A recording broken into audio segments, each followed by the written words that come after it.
বাংলাদেশ থেকে বাস কিংবা ট্রেনে সরাসরি চীন শুনতে অবিশ্বাস্য লাগলেও এবার ঠিক এমনই এক মেগা পরিকল্পনার ইঙ্গিত দিলেন চীনের প্রেসিডেন্ট শি জিনপিং। প্রধানমন্ত্রী তারেক রহমানের সঙ্গে বৈঠকে উঠে এসেছে বাংলাদেশ মিয়ানমার চীন অর্থনৈতিক করিডোরের প্রস্তাব। বিশ্লেষকরা বলছেন এটি বাস্তবায়িত হলে বদলে যেতে পারে বাংলাদেশের বাণিজ্য, যোগাযোগ এবং পুরো অর্থনীতির চিত্র। কিন্তু কি এই করিডোর, কেন এখন এই প্রস্তাব, আর এতে বাংলাদেশ লাভবান হবে নাকি নতুন কোনো ভূরাজনৈতিক খেলায় জড়িয়ে পড়বে? চলুন জানি বিস্তারিত।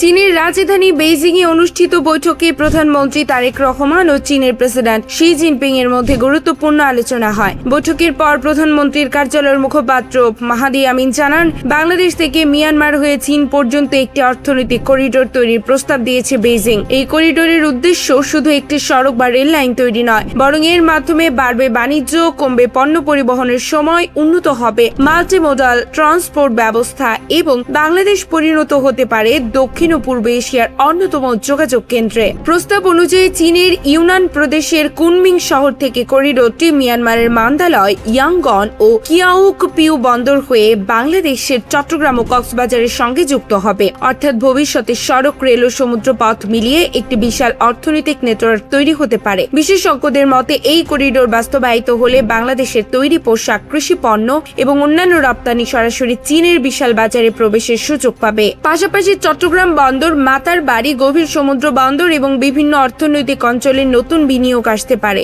শুধু তাই নয়, হাজার হাজার নতুন কর্মসংস্থানের সুযোগও সৃষ্টি হতে পারে। তবে এই প্রকল্পের সবচেয়ে বড় চ্যালেঞ্জ মিয়ানমারের রাখাইন রাজ্য, কারণ করিডোরের একটি গুরুত্বপূর্ণ অংশ অতিক্রম করবে এই সংঘাতপূর্ণ অঞ্চল দিয়ে। কিন্তু বিশ্লেষকরা মনে করছেন, চীন যদি এত বড় প্রস্তাব সামনে আনে, তাহলে তারা রাখাইনের পরিস্থিতি নিয়ে ইতিমধ্যে কিছু ইতিবাচক সম্ভাবনা দেখছে। এদিকে এই সফরে শুধু করিডোর নয়, আরো বেশ কয়েকটি গুরুত্বপূর্ণ বিষয়ে সমঝোতা হয়েছে। বাংলাদেশ ও চীন 17টি সমঝোতা স্মারকে সই করেছে। তিস্তা মহাপরিকল্পনায় সহযোগিতা, বাণিজ্য ঘাটতি কমানো, বিনিয়োগ বৃদ্ধি, শিক্ষা, স্বাস্থ্য, সংস্কৃতি ও প্রযুক্তি খাতে নতুন সহযোগিতার পথ খুলেছে।